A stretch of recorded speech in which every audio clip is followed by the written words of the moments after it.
Putin is not without friends in the United States. This is the December issue of Newsmax Magazine. Vlad the Great, tweeted out tonight by Ron Filipkowski, who writes, "For anyone who thinks Newsmax is anything but Russian disinformation, here is the cover of Newsmax December issue. Hundreds of thousands of MAGAs get their news from Putin every day." Hey, dum-dum. Open up the magazine and look at the actual article. I've got it right here.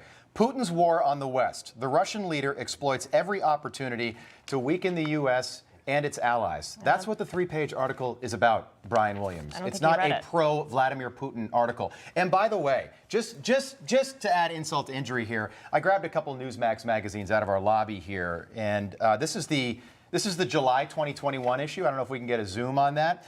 Talk about getting it right. The cover of the magazine, your incredibly shrinking dollar, Joe Biden's policies, massive debt, hyperinflation. Again, this was in July. Did we get that right? I think so. Here's a question a lot of people are asking, all right? This is October 2021. Will Donald Trump run again in 2024? I'd like to know the answer to that. Personally, I think he will. Okay, that's just my opinion. And how about this? We always see top 30 over 30, top 40 over 40. Newsmax took that, I thought, to a cool new level. How about this? The 80 over 80. Nancy Pelosi's in this magazine because she's over 80 years old. I don't think Bernie Sanders is in there. But, of course, the cover, the man who just went to space. Yep. How cool is that? That's a story. Brian Williams, open the magazine. Be a journalist, okay? You want to see real Brian Williams fake news? Take a look at this. On the ground, we learned the Chinook ahead of us was almost blown out of the sky. 2 of our 4 helicopters were hit by ground fire, including the one I was in. No kidding. RPG and AK-47. The story actually started with a terrible moment a dozen years back during the invasion of Iraq, when the helicopter we were traveling in was forced down after being hit by an RPG. I made a mistake in recalling the events of 12 years ago. I want to apologize. I said I was traveling in an aircraft that was hit by RPG fire. I was instead in a following aircraft. We all landed after the ground fire incident and spent 2 harrowing nights in a sandstorm in the Iraq desert.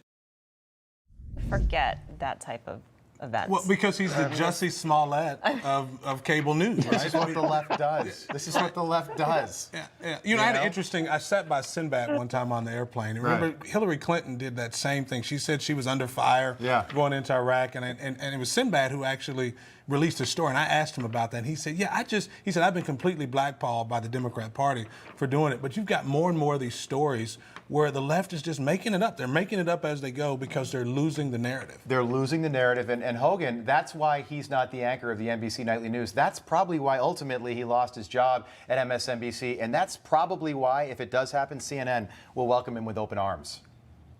Probably so. I mean, that follows kind of in line with what CNN does and how they report information. It's always fake. It's always, untrue. That's just kind of their mantra, their MO. But look, I've been on those Chinook helicopters, rode with, our crew over from South Korea to the DMZ. And it was one of the coolest things I've ever done. And by the way, there were people in that helicopter sleeping, as Brian Williams just showed in the video of himself kind of nodding off there. I have to say, if we face ground fire, if we face an RPG blast, probably wouldn't be sleeping, and there'll probably be some video of it. And I love how he shifted from this terrifying moment in the sky. I misrecalled that, and I said something wrong. He said, but then we spent 2 days in a harrowing, and I thought he was going to say something like ground battle, harrowing sandstorm on the ground. I mean, the whole thing just kind of deflated. We had to go indoors from the outdoors. Yeah, exactly. We had to go indoors. And close the door. Yeah. Hey, I'm Rob Finnerty. Thanks for watching. If you enjoyed this video, please join the conversation in the comments below. Don't forget to subscribe, too. Hit the bell icon to be alerted to breaking news. And remember, there's a whole lot more on Newsmax TV, America's fastest growing cable news network. Newsmax TV, we're real news for real people.